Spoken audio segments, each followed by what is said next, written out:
रोजच एकच काम काम आणि काम. एक संपलं नाही की लगेच दुसरं समोर येतच. ह्या भांड्यांना तर कधी अंतही नाही. पाहता पाहता सिंक मध्ये ढीग साचतोय. सजवलेलं घर पुन्हा अस्ताव्यस्त झालेलं पाहून मीना खूप चिडली.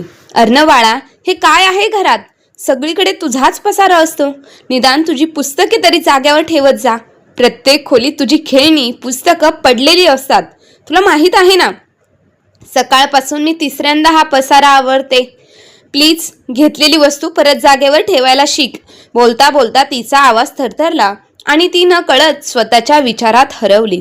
तेवढ्यात गौतम दार उघडून आत आला. हे घे मीना, तू सांगितलेलं सगळं सामान मी बाजारातून आणलं आहे. फक्त केकचं साहित्य उरलंय.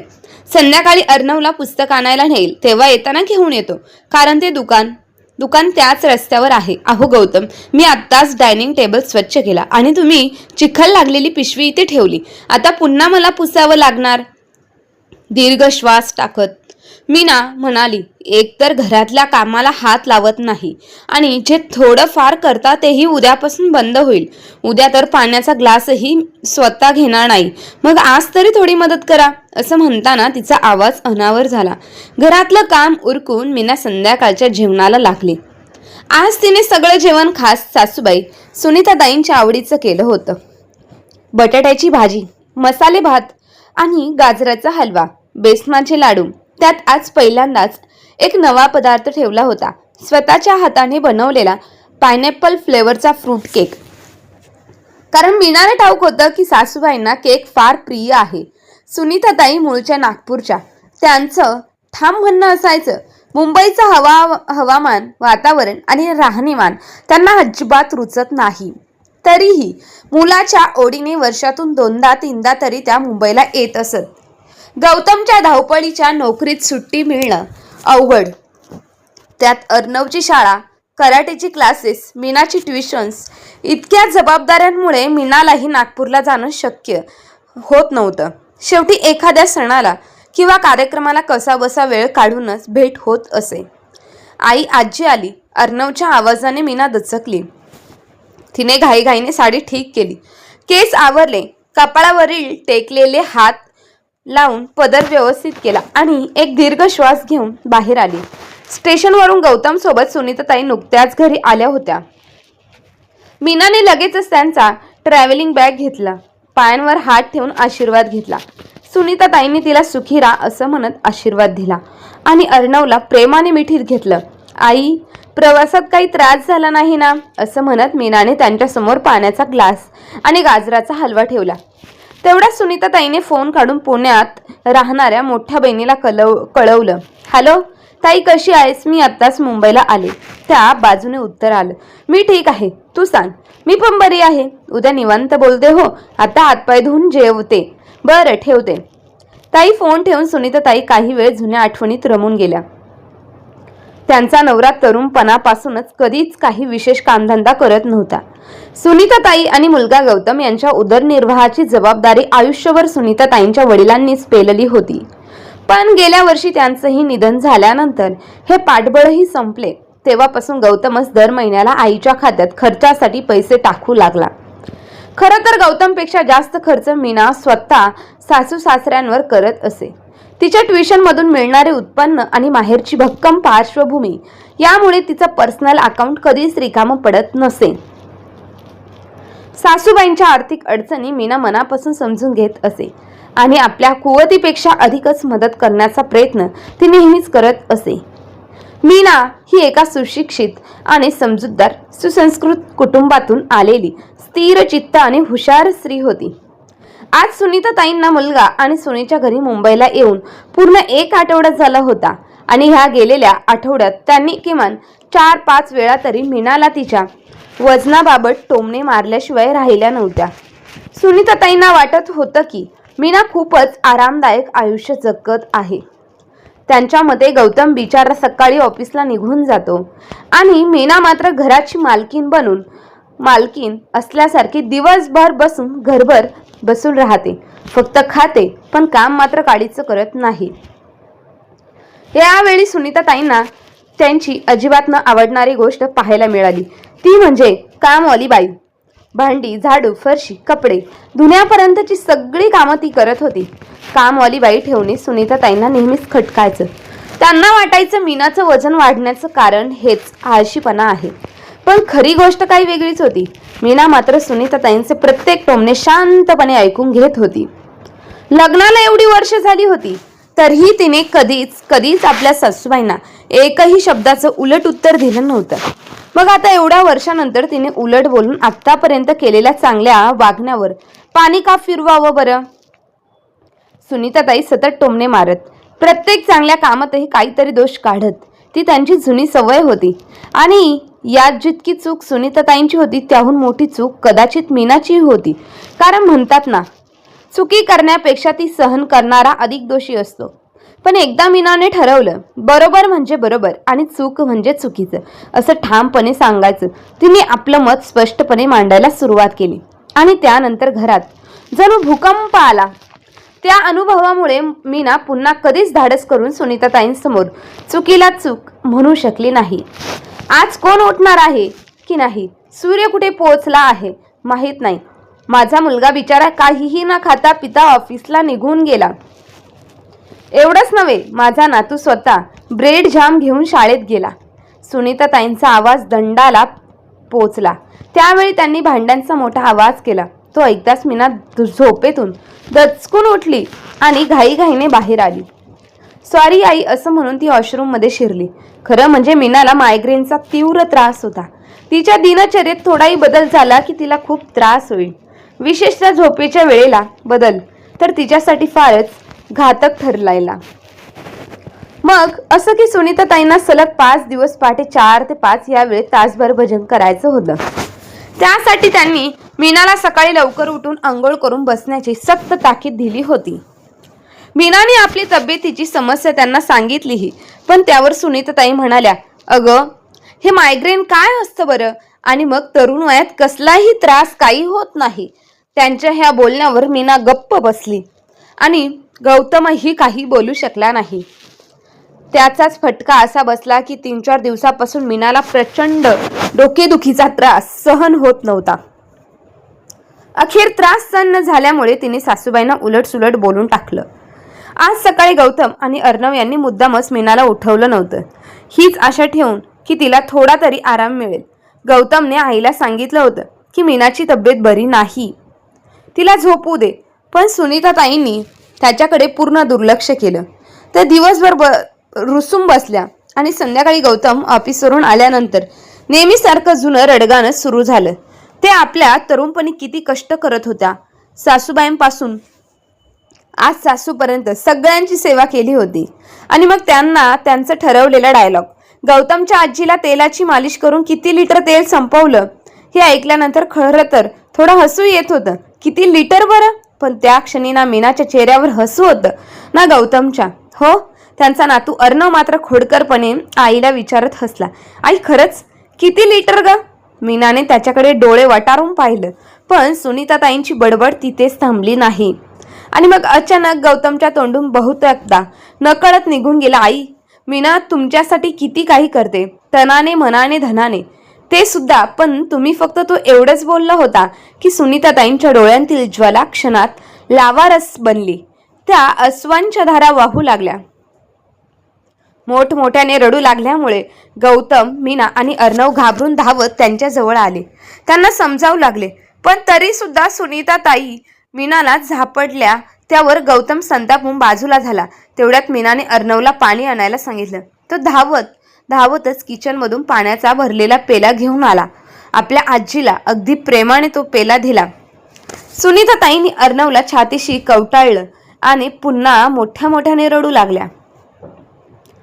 काही वेळानंतर त्यांनी जाहीर केलं, मी उद्या सकाळी नागपूरला परत निघून जात आहे. आणि तडक आपल्या खोलीत झोपायला निघून गेला. पण खरं म्हणजे त्यांच्या डोळ्यावरची झोप तर उडून गेली होती.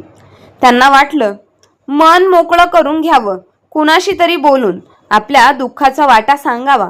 आणि त्या क्षणी त्यांच्या मनात आलं बहिणीचं नाव. पुण्यात राहणाऱ्या मोठ्या बहिणीचं त्या पटकन उशाजवळ ठेवलेला चष्मा लावत आणि बहिणीचा नंबर मोबाईलवर डायल करतात. पहिल्यांदा फोन लागत नाही. कदाचित एवढा उशीर झाल्यामुळे बहीण झोपी गेली असेल असे त्यांना वाटले. पण दुसऱ्यांदा नंबर लावल्यामुळे 2-3 रिंग वाजल्यानंतर फोन उचलला जातो. हॅलो ताई, मी सुनीता बोलते. अगं सुनीता, एवढ्या रात्री काय झालं? सगळं ठीक तर आहे ना? बहिणीने काळजीने विचारलं. ते ऐकता सुनीताताईच्या डोळ्यांतून अश्रू ओघळले. त्यांनी सारा प्रसंग सांगून टाकला. अगं ताई, मला आजवर वाटायचं की फक्त सुनीताबाई परकी आहे, सुनबाई परकी आहे. पण आज तर असं वाटायला लागलंय की माझा स्वतःचा मुलगाही परका झाला आहे. हे म्हणताच त्यांचा कंठ दाटून आला आणि त्या जोराजोरात रडू लागल्या. त्यावर बहिणीचा शांत पण ठाम आवाज आला. हे बघ सुनीता, मी तुझ्या घरच्या गोष्टीत फार पडणार नाही, पण मी तुझ्या सुनेला मीनाला थोडंफार ओळखते. ती मनाने एवढी वाईट नाहीये. आणि तसंही तू नेहमी म्हणतेस सून परकी आहे, दुसऱ्याचे रक्त आहे, दुसऱ्या घरातून आलेली आहे. मग तिच्याकडून तू आपलेपणाची अपेक्षा कशी काय करू शकतेस? आणि राहिली गोष्ट मायग्रेनची, तर हो अगं, त्याच्या वेदना फार भयंकर असतात. आपली ती शोभा आहे ना, दत्ताभाऊंची मुलगी, तिला पण हा आजार आहे.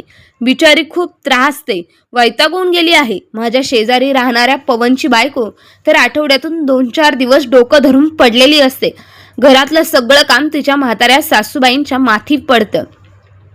आणि तू अजून एवढी म्हातारी झाली नाहीस की हातपाय नीट चालत नाही, शिवाय मुलाच्या जवळ आली आहेस. मग थोडं त्यांना सुख दे आणि स्वतःही हसून खेळून समाधानाने वेळ घालव. चल आता पुरे झालं, रात्र खूप झाली आहे, उद्या सकाळी पुन्हा बोलू, असं म्हणून ताईंनी फोन ठेवून दिला. आता सुनीता ताईंचं मन मात्र थोडंसं हलकं झालं होतं. तरी त्यांची रात्र मात्र अजूनही जडच होती. तुम्हाला आईंना असं बोलायला नको होतं, काय गरज होती मध्ये पडायची?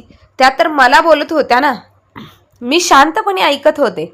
मग तुम्ही का मध्ये आलात? मीना पुटपुटली. मीना, तूही कमाल करतेस खरंच.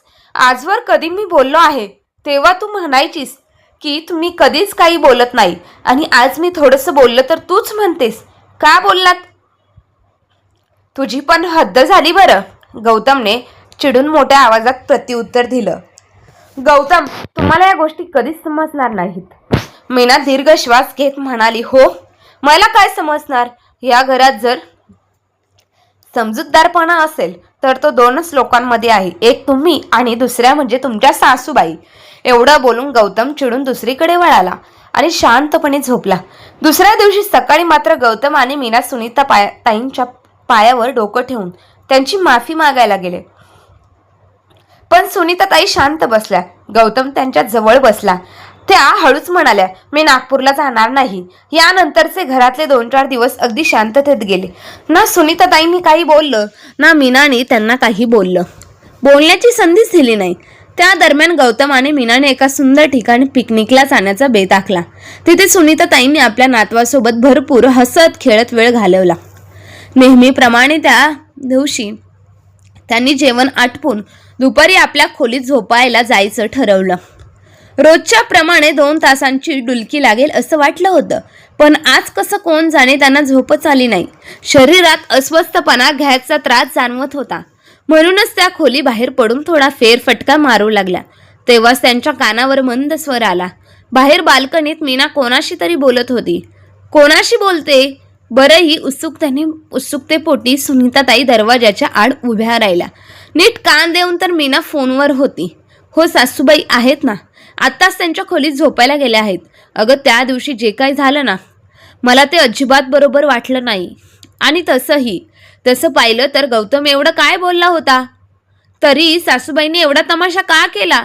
अगं, सगळं घर रडून डोक्यावर घेतलं. त्यांनी हे बोलता बोलता मीनाचा आवाज दाटून आला. काही क्षण थांबून ती पुन्हा म्हणाली, अगं जया, तुझ्याशिवाय माझ्या मनातलं मी कोणाला सांगणार? माझं दुःख, माझ्या वेदना मी कधी गौतमलाही सांगत नाही. त्याला सांगून काय फायदा? त्याला सांगितलं तर तोही टेन्शन घेईल. खरं सांगू, आता मी खूप खूप खूप थकून गेले आहे ग, फार थकली आहे. का ग जया? जया विचारते. मीना पुढे म्हणाली, जया, तुला माहीत आहे ना, माझ्या सासूबाईंना घरात कामवाली ठेवणं अजिबात आवडत नाही. म्हणून त्यांच्या प्रत्येक येण्यावेळी मी कामवालीला सुट्टी देऊन सगळं काम स्वतः करत आली आहे. पण यावेळी नाही जमलं, कारण तुला तर ठाऊक आहे मला संधिवाताचा प्रॉब्लेम आहे. कितीही प्रयत्न केला तरी आता भांडी घासणं, फरशी पुसणं, कपडे धुणं काहीच जमत नाही. तसंच मला मायग्रेन सुद्धा आहे, त्याचा सुद्धा त्रास होत आहे.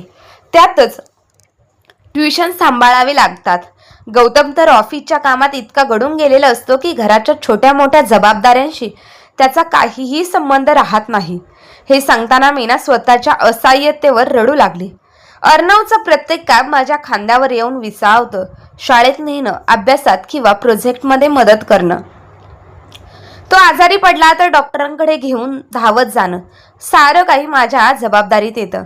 पण अगं, असं म्हणत मीना थोडा वेळ थांबली. तिने खोल श्वास घेतला, डोळ्यात दडलेलं एक ओलसर हुरहुर दाटली आणि मग पुन्हा हलक्या स्वरात म्हणाली, आता माझंही वय वाढत चाललं आहे. वर्ष उलटत आहे, कमी होणारच नाही. मलाही कोणती तरी माझ्या डोक्यावरून हात फिरवावा, माझ्या मनाचा थकवा घ्यावा असं कधी वाटून जातं. आयुष्यभर सगळ्यांची काळजी घेतली, पण आज स्वतःसाठी उभं राहून पाहिलं तर असं कोणीच नाही दिसत जे माझ्या कष्टाची खरी किंमत करेल. सांग ना जया, इतकं करू नये असं रिकामं का वाटतंय? मी काय करू आता? मीना अजून काही बोलणार तोच तिच्या मनाला एकदम कोणीतरी जवळ असल्याचा गंध लागला. कानावर जड सावलीसारखा पावलांचा आवाज पडला. ती चपापली आणि पटकन म्हणाली, ठीक आहे जया, मी तुला नंतर फोन करते. असं म्हणून तिने फोन ठेवला. फोन ठेवून मीना खोलीत गेली तर तिथं शून्य शांतता होती. कोणीच नव्हतं. आणि दुसरीकडे सुनीताताई गुपचूप स्वतःच्या खोलीत शिरल्या होत्या. अंगावर ब्लँकेट घेतलं होतं, डोळे मिटले, पण मनातील खळबळ मिटेना. थोड्या वेळातच मीना भाजी आणायला बाहेर गेली. संधी साधून सुनीताताईंनी पटकन आपल्या मोठ्या बहिणीचा नंबर डायल केला आणि फोन लावताच त्यांनी कानात गच्च दाबून धरलेलं ओझं मोकळं करत मीनाने आपल्या मैत्रिणीला सांगितलेला प्रत्येक शब्द न शब्द एक एक करून सांगितला. त्या आक्रोशात बोलत होत्या, ताई, त्या दिवशी तू मीनाची बाजू घेत होतीस. मीना म्हणाली होतीस की ती वाईट नाहीये मनाने, पण आता ऐकलंस ना, तिचं बोलणं सांग. मी वाईट आहे का? घरातल्या गोष्टी बाहेर सांगणं योग्य आहे का? ती म्हणते माझं वय वाढत चाललंय, मलाही आधार हवा आहे. हे काय असतं ताई? माझा मुलगा हाडं मोडून ऑफिसात कष्ट करतोय, कशासाठी? हिच्या सुख सोयीसाठीच ना. मी कामवाली ठेवू नको म्हटलं तर पैशांची बचत व्हावी म्हणून ना. घरातील 3 माणसांचं एवढं काय काम असतं? 3 माणसांचं किती काम असतं? आमच्या काळी आम्ही किती पाठी तुटेपर्यंत काम केलं, ते आजच्या मुलींना कधीच समजणार आहे.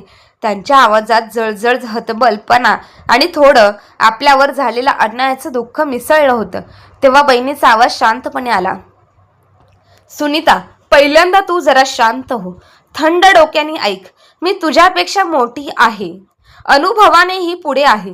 मी तुझी बहीण आहे, म्हणून तुझं भलं व्हावं म्हणून सांगते.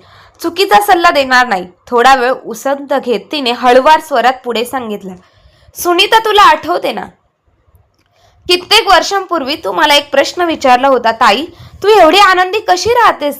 खरंच का ग? तू मुलगा, सून, नातवंड या सगळ्यात समाधानी आहेस?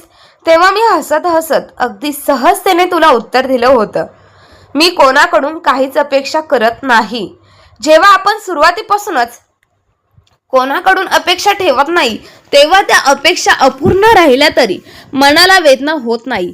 कदाचित तुला तेव्हा माझं बोलणं जरा मोठ्या थाटाच वाटलं असेल, पण आज माझं आयुष्य जवळजवळ पूर्ण वर्तुळ पूर्ण करून गेलं. तरी सांगते, हाच माझ्या जगण्याचा खरा सुखी मंत्र आहे. माझं बघ ना, मी कधीही कुठल्याही सत्संगाला गेले नाही ना, जबाबदाऱ्यांपासून दूर राहून स्वतःसाठी काही वेगळं केलं.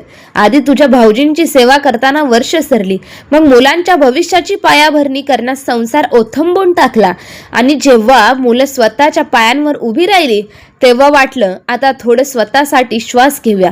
पण नशिबाला भावते माझ्यासाठी वेगळंच नव्हता. तुझ्या भाऊजींनी अचानक हात सोडला आणि मला एकटं करून निघून गेले. आज सगळे म्हणतात, ताई, तुझ्या सगळ्या जबाबदाऱ्या संपल्या, आता तुला हवं तिथे जा, मुक्तपणे जग. पण सुनीता, आज मी तुला एक सत्य सांगते, असं सत्य जे मी आजवर कधीच कोणाशीही बोलले नाही. माझी सून रोज सकाळ संध्याकाळ आश्रमात जाते. त्याशिवाय 2 तास योगा क्लास, मग 1 तास मॉर्निंग वॉक, दुपारी ध्यानाचा वर्ग आणि त्याखेरीज तिचा एक किटी ग्रुप. तिचं जीवन या सगळ्यात इतकं गुंतलेलं आहे की घराकडे डोकवायलाही तिला वेळ नसतो.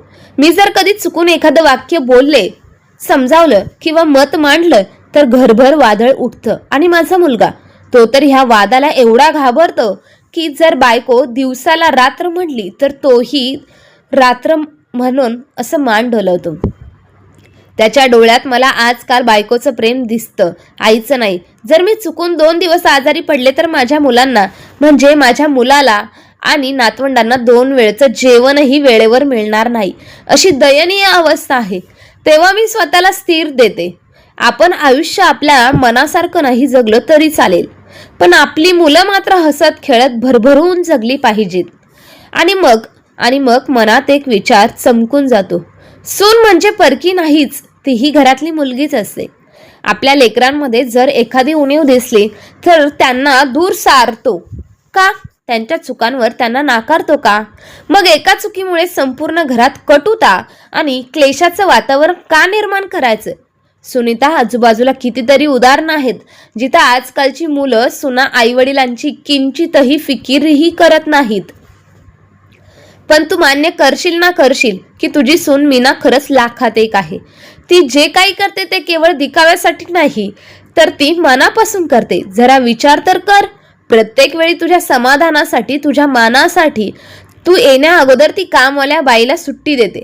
जर तिनं असं केलं नसतं तर तू मनोमन खट्ट झाली नसतीस का? आणि उलट तिनं ठणकावून सांगितलं असतं, हा माझा पैसा आहे, मला जसा हवा तसा मी खर्च करेल. मग तू किती दुखावली असतीस? अगं सुनीता, तुला देवानं फार भाग्यच दिलं आहे चांगलं. तुझ्या वाट्याला मीनासारखी सोज्वळ, सरळ, संस्कारित, चांगल्या मनाची सून आली आहे. इतक्या वर्षात तिने कधी तुला एक उलटही उत्तर दिलं नाही. मी स्वतः माझ्या डोळ्याने तुझा संघर्ष पाहिला आहे. आयुष्यभर एकट्याने झगडून उभं केलेलं आयुष्य. तू तर खरी समजूतदार आहेस. हे सासू सुनेचं नातं नेहमीच थोडं गुंतागुंतीचं असतं, पण आता तू यात उगीच औपचारिकतेचे धागे गुंफू नकोस. या नात्याला आपल्या स्नेहाचे, आपलेपणाचे असं मिळून टाक की ज्यामुळे लोकांना कधीही संशय येणार नाही. इथे कधी गाठ होतील, बाकी शेवटचा निर्णय तुलाच घ्यायचा आहे. बरं, आता माझी जेवण बनवायची वेळ झाली आहे, उरलेलं बोलूच नंतर, असं म्हणून सुनीताताईच्या बहिणीने फोन ठेवला. ठीक आहे असं म्हणत सुनीताताईनेही फोन ठेवला आणि हलक्या पावलाने स्वयंपाकघराकडे वळाल्या. चहा बनवायला मीना मार्केटमधून परत आलीच होती. डायनिंग टेबलावर ठेवलेला गरमागरम चहा आणि सोनसळी भजी पाहून तिच्या मनात एक विचित्र भीती आणि शंका डोकावू लागली.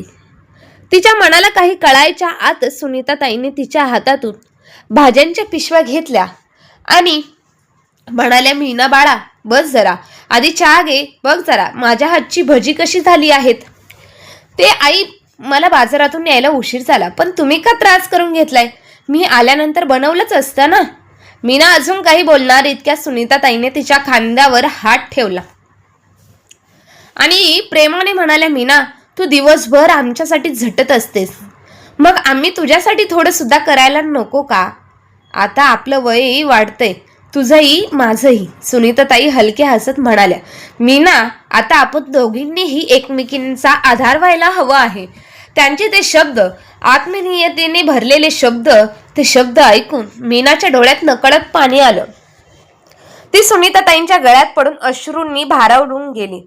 आता सासवास सुना दोघींच्याही डोळ्यांतून भावनेचे अश्रू गळत होते. तेवढ्यात गौतमही ऑफिसमधून आला. अर्णवलाही स्वयंपाकघरातून दरवळणाऱ्या भज्यांचा सुगंध खेचून डायनिंग टेबलवर घेतला. तर मित्रांनो, कथा ऐकल्याबद्दल आणि वाचल्याबद्दल धन्यवाद. क्षणात सगळं कुटुंब टेबलाभोवती जमलं. गरमागरम भज्यांसोबत चहाचे घोट घेताना घरभर एक अनोखं उपदार समाधान आणि शांततेचं वातावरण पसरलं होतं. तर मित्रांनो, ही कथा सासू सुनेचं नातं कसं असावं हे सांगते. तर तुम्हाला कथा आवडली असेल तर कथेला लाईक, शेअर आणि चॅनलला सबस्क्राईब नक्की करा. धन्यवाद.